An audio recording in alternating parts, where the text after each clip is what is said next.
but when it comes down to March Madness, it just brings a different tone. So the Final Four this year is in Phoenix, Arizona. And yeah, the plan for this video is to take you guys behind the scenes and show you guys everything that goes down at the Final Four. If you're new here, welcome. If you're not, welcome back. And yeah, I'll pop up the itinerary here on the left side of the screen. Obviously, we're going to the two semifinal games tomorrow. UConn, Alabama, and NC State, Purdue. All right, well, 7 hours later, we've made it to State Farm Stadium, home of the Arizona Cardinals, and for one weekend, the Final Four. So right now in there, UConn is practicing. We're gonna go check that out. It's an open practice to the public. See what type of stuff they're cooking up to dominate every other team in this tournament by like 30 points.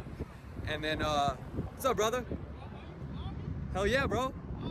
Getting this. Hey man, we here. How we feeling, bro? We just went in there, we grabbed Wendy's, we skipping work. We doing great. I like that, I like that. Give me your prediction for the Final Four. Who's winning? Purdue. You too? I didn't even know who's playing. I just did my job. That's gonna be me way up there tomorrow. This place is massive, dude. So, all right, immediate reaction. Open practice was a loose turn by the NCAA, right? Like, that was a shoot around. I mean, we probably should have figured that Dan Hurley wasn't going to be exposing his entire playbook for the national semifinal in front of an open crowd. But yeah, I mean, that was a super casual, like essentially a shoot around. What's starting now though is that college all-star game I was telling you guys about earlier when I was walking in, and I looked into it. Basically, it's the Reese's D1 All-Star game. So this is all of the top senior D1 talent kind of on display. Maybe it's kind of like a pre-draft thing. Guys like Dalton Connect aren't playing in this, but hey, Jack Golke, March Madness Oakland legend, is in this game.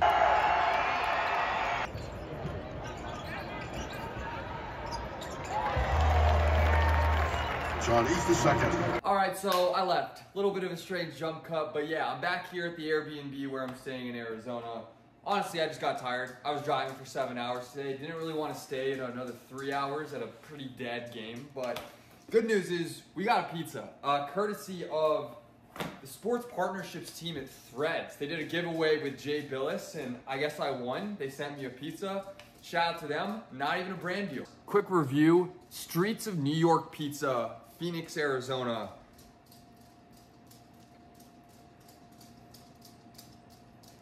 For a cold pizza that was sitting outside of my front door for like an hour and a half, 8-1. All right, so right now we're about 3 hours away from tip-off. All of the action pregame is split between where I'm at right now, which is the Westgate Entertainment District across the street from State Farm Stadium, and then there's this tailgate going on, like basically in the parking lot area of the stadium. That's where we're headed next. But gotta say, early check-in on fan turnout, Purdue fans are everywhere. Those guys have swarmed Arizona. NC State and UConn are probably tied for second. I don't think I've seen a single Alabama fan in all of Phoenix. Okay, so we've made it to the fan tailgate, literally right outside State Farm Arena. This place is a zoo, bro. Like, you look one way and it's a Young the Giant concert. There's a Ferris wheel, lethal shooters taking half-court shots. He shoots. Oh. Lethal shooter. Confirmed fraud. Every line's like an hour long too, so I'll try to jump in one of the games. Oh man. Oh man. Come on, man. There it is. We got 3 on the board. Can we get 6? No. All right, if you saw that, no you didn't. My PR guy just called me and told me to say that I'm just doing my best Devin Booker in a Game 7 impression. So NC State Purdue is the first game. Let's head into the stadium. All right, so we're officially 10 minutes from tip-off. This place is massive. Purdue fans absolutely outnumbering every other fan base here. Official predictions for the game. Game 1, I'm taking Purdue and Zach Edey over NC State. Shout out DJ Burns. But I also win one of my bracket pools that Purdue wins this whole thing. Gotta stick him. Trying to turn Diarra there, a blanket. Either way, he's coming off a 40-point, 16 Look at that. Beautiful. So one cool thing is how they create student sections for both schools at the stadium. So obviously we got Purdue and then the Wolfpack over there.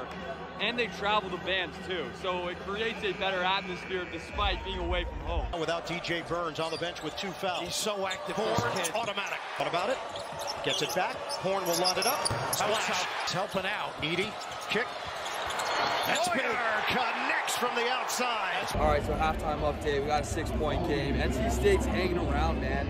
The first, 5 minutes of this game, I thought Purdue was about to win by 20, especially with the crowd atmosphere. But, DJ Horde is matching Zach Edey bucket for bucket right now. So, I think we're in for a good second half. I also have a theory. I think Purdue is the college version of the 2018 Houston Rockets. It's like their entire system is built around one guy.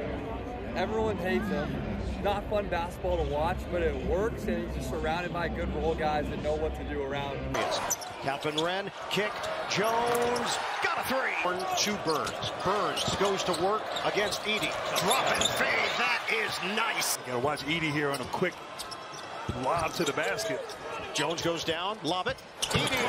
The touch. All right, game one in the books. It was close for about 30 minutes, and then the better team pulled away. Zach Edey is a generational college player. Say what you want. The guy is going to go down as one of the most decorated big men in college basketball history. All right, game two is about to tip off. I'm all in on Bama. UConn, it feels too obvious. It feels too chalk. Back to back, it can't happen. I think Bama's winning this game.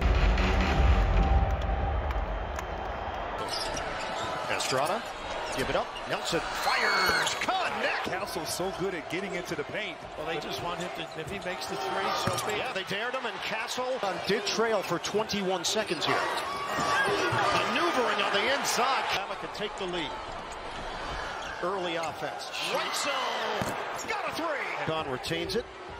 Spencer open look. Bottom. And that's what Klingon does.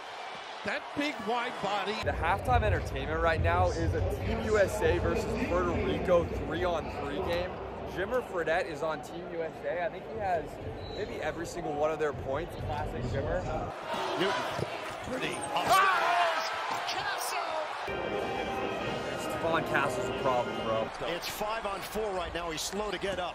Nelson attacking. Oh, we just got the full Nelson.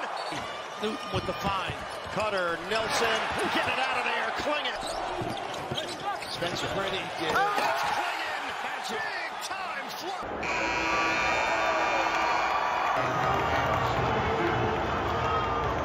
All right, so it's about 6 a.m. the next day, and you know how the slogan for the Final Four is all roads end here? Well, mine doesn't, because I have an 8-hour drive home. Man, what a weekend. So much fun yesterday. I think the way I'll wrap up this video is, and what I'm gonna do anytime I kind of cover an event for the first time, is I'm gonna rate it. Pop up the grading criteria here on the bottom of the screen, but it's gonna be 4 categories. We got how good was the actual game, how good was the atmosphere, we're rating the events and stuff around the game, and then we're gonna rate the city. So as far as the game itself, obviously it was 2 games. Neither game was that close in the end. The Bama game was definitely more hyped up and exciting. Yeah, I would say like a 7.2. As far as the atmosphere, this was my biggest question heading into the weekend, because what I had been told about the Final Four is that it's kind of a weird event because you have 4 different fan bases over 2 games. You also have all the fans who aren't actually fans of either team and are just kind of there like me. And that kind of kills the atmosphere. Maybe it was just the Purdue fans who brought it. I was very impressed. I thought State Farm Stadium, the acoustics in there were really good. I thought the fans were pretty rabid. There were chants breaking out. There were fight songs breaking out. Atmosphere, I'm going like an 8.5, pretty high. Events outside of the game, I was a little disappointed. I'll go like 6.5. The tailgate was just so packed and the lines for everything was so long that you couldn't really do much, and I didn't think the food scene was that great. And then final score for Phoenix. I absolutely love this city. It's so beautiful, the mountains, the desert, the heat, I love it all. Big Phoenix guy. I'll give Phoenix as a host city like a 9. So pop up the final score here. I'm too tired to do the math and average it all out, but yeah. Overall, had an awesome time in Phoenix for the Final Four. Hope you guys enjoyed this vlog. Make sure to like and subscribe, and I want to start doing more of these. Obviously, I'm kind of new to the vlog game, so feel free to just roast me in the comments, or, you know, say what you liked, what you didn't like, what I could improve on next time. And yeah, man, I'm going to get some coffee, get a breakfast sandwich, and drive another 8 hours home. So, peace.